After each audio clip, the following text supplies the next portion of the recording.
이 이야기는 현역 시절 들었던 무서운 이야기입니다. 들었다고 해서 선임한테 야, 너 그 얘기 알아?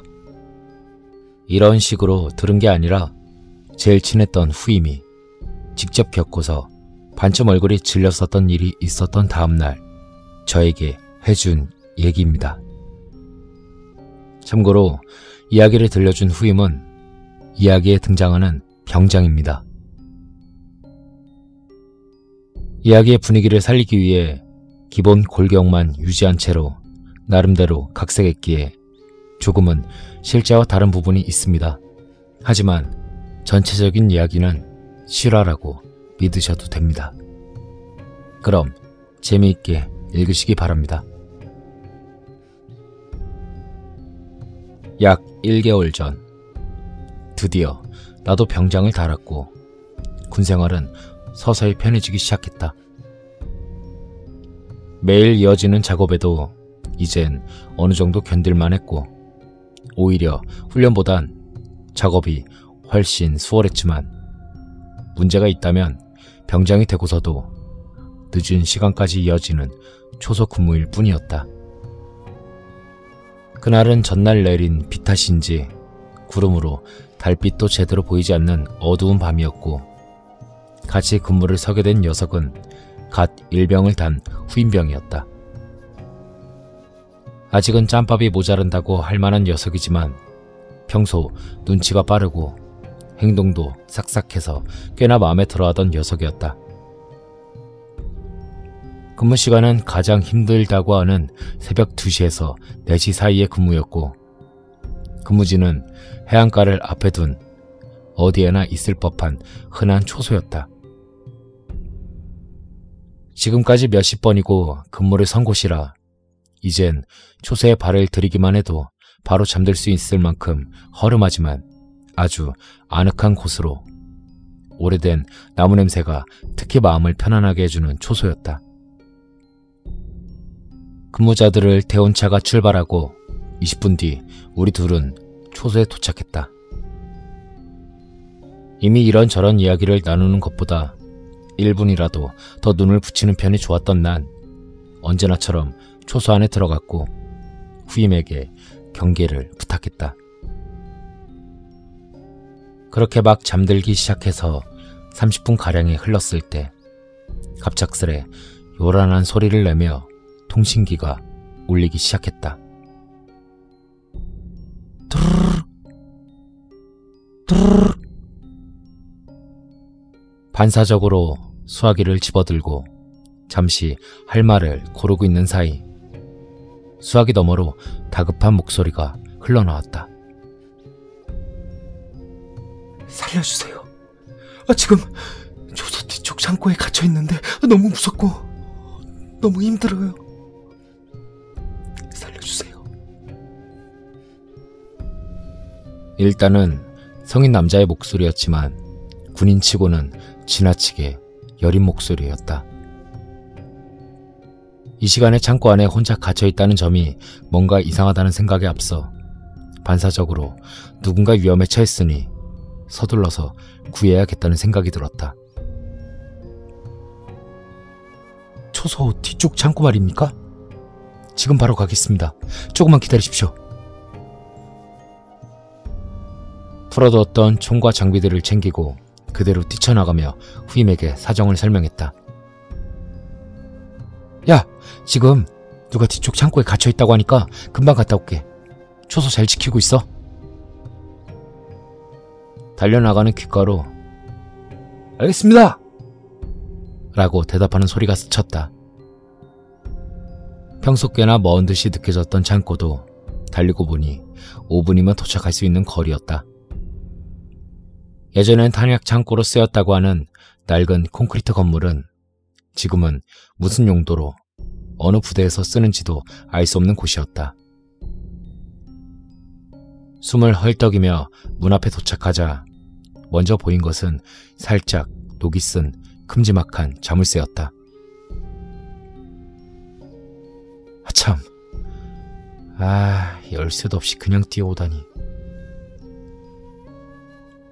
생각해보니 멍청한 일이었다. 살려달라는 말에 다급한 나머지 아무 생각도 없이 뛰어나와 버렸다. 하지만 일단은 도착한 이상 안에 있는 사람을 안심시켜야겠다는 생각이 들었다.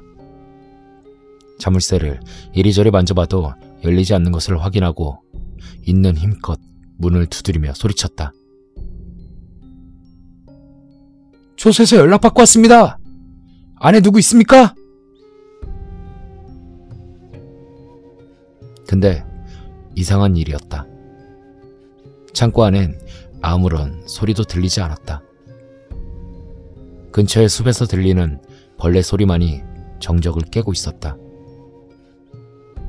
달빛도 보이지 않는 탓에 창문이 있는지 없는지도 확인할 수 없어 막무가내로 다시 문을 두드렸다. 초소에서 연락받고 왔습니다. 정말 안에 아무도 없습니까? 역시나 아무 소리도 들리지 않았다. 몇 번이나 말을 걸어본 뒤 결국 아무 소리도 들리지 않자 공경에 처한 사람에 대한 걱정보단 누군가의 장난이 아닐까 하는 의심이 앞섰다. 생각해보면 여러모로 이상한 점이 많았다. 이 시간에 누군가 창고에 갇혀 있다니. 게다가 자물쇠엔 녹까지 쓸어 있었다. 다시 한번 창고에 아무런 기척도 없는 것을 확인하곤 허탈한 마음으로 초소로 돌아갔다. 역시 걸어서 가니 10분은 좋긴 없는 거리였다. 초소에 도착해 문을 열자 안엔 후임병이 굳은 얼굴로 통신기를 노려보고 있었다. 연마, 경계서라고 했더니 여기서 뭐해? 그게 말입니다. 병장님이 초소에서 떠나고 5분 뒤쯤부터 갑자기 누가 통신을 날려서 말입니다. 지금 창고에 갇혀 있는데 문 밖에 누가 와 있다고. 군인인 것 같은데 자기를 죽이려고 하는 것 같다고, 무서워 죽겠다고 계속 소리치더니 10분 전쯤에 갑자기 끊어졌습니다. 뭐? 아이씨, 젠장. 내가 가서 겁먹었나 보네. 야, 일단 부대 연락해서 창고 키 가져오라 그래. 누구 갇혀 있어서 빨리 빼내야 될 것 같다고. 그리고 나 나가서 담배 한 대 피고 올게.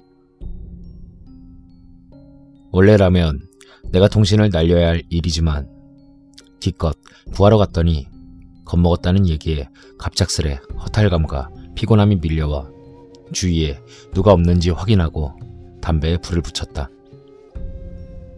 담배 한 대를 다 태우고 능숙하게 꽁초와 냄새를 제거할 때쯤 부대에서 부임한 지 얼마 안 되는 하사가 잔뜩 찡그린 표정으로 열쇠를 들고 왔다. 아이씨. 야, 어떤 새끼가 이 시간에 창고에 갇혀있다고 사람을 깨우고 지랄이야? 어? 하사의 투정이 끝나자 간단히 경례를 한 뒤 사정을 설명하기 시작했다. 그게 잘 모르겠습니다. 구하러 갔는데도 아무런 대답도 없었고, 그리고 안에 사람이 잠깐. 가만. 몇 번이고 안에서 소리가 나는지 확인해봤지만 아무런 소리도 나지 않았다. 근데 후임 말에 따르면 그 녀석이 몇 번이고 살려달라고 소리쳤다고 했는데, 그렇게 커다란 창고도 아닐 뿐더러 철제로 된 문을 통하면 대부분의 소리는 들리는 게 당연했다. 안에 사람이 뭐 임마! 잔뜩 찡그린 얼굴로 하사가 머뭇거리는 나를 질책했다. 아닙니다. 일단 같이 가보시지 말입니다. 빨리 따라와. 빨리 끝내고 가서 자게.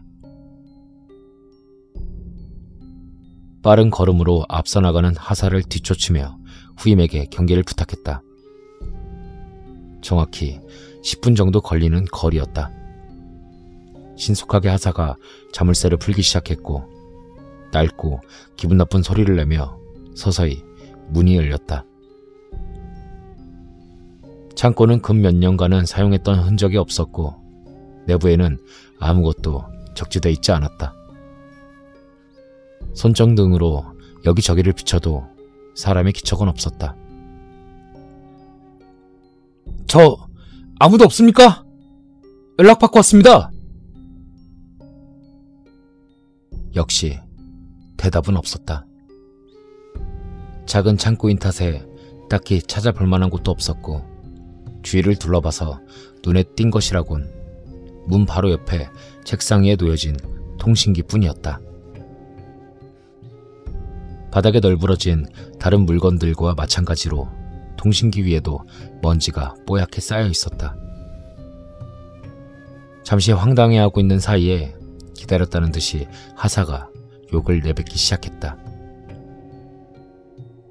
야, 너 이 새끼 졸았지? 야, 이 새끼야, 너 때문에 이거 창고키 찾느라고 얼마나 좆뱅이 깐 줄 알아? 아닙니다. 진짜로 들었습니다. 부사수도 똑같은 사람한테 연락받았지 말입니다. 잠시 할 말을 잃은 듯한 하사가 잔뜩 얼굴을 찡그리며 말했다. 너희 새끼들 초소에서 대기해. 지금 통신병 불러서 족쳐가지고 아무것도 없으면 각오해라 진짜. 끌려가듯 하사와 함께 초소로 돌아가서 한숨을 몰아쉬며 바닥에 앉았다. 담배 한 대가 절실했지만 통신병을 데리고 온 하사에게 걸리기라도 하면, 그렇지 않아도 나쁜 상황이 더 악화된다는 생각에 연신 한숨만을 몰아쉬었다. 야, 너 확실히 들었지? 고개도 들지 않은 채로 후임에게 물었다. 예, 확실히 들었습니다. 목소리가 어찌나 다급하던지 진짜 무슨 일이라도 나는 줄 알았습니다. 어쩌냐? 한숨밖에 나오지 않았다. 상황이 이렇게 된 이상 무슨 말을 해도 변명으로 들릴 게 뻔했다. 그렇게 또 몇 분 정도가 흐르자 하사가 통신병들을 데리고 와서 통신기를 체크하기 시작했다. 시간은 이미 4시를 넘겨 교대 인원까지 도착했지만 아직 돌아가지 못한 채로 있었기에 일단은 적당히 시간을 끌어보자는 생각에 초소문을 나와 우물쭈물한 표정으로 이제 교대해야겠다고 하사하게 말하려는 순간 창고에 다녀온 듯한 통신병이 헐떡거리며 말하기 시작했다. 하사님, 애초에 이 초소랑 창고랑 연결된 통신회선이 없는데 말입니다. 혹시나 해서 창고도 가봤는데 거기 안 쓰는 데라서 회선 연결된 데가 아무 데도 없었습니다. 근데 말입니다, 제일 이상한 건 말입니다. 통신병의 말을 듣고 일그러진 표정으로 돌아선 하사가 온갖 욕짓거리를 퍼부어대려는 순간 숨을 고른 통신병이 말을 잇기 시작했다. 제일 이상한 게 이 초소 통신기 완전히 고장나 있는데 말입니다. 이 상태로는 통신 날리는 것도 받는 것도 안 될 겁니다. 애초에 어떻게 본부랑 연락했는지 그걸 모르겠습니다.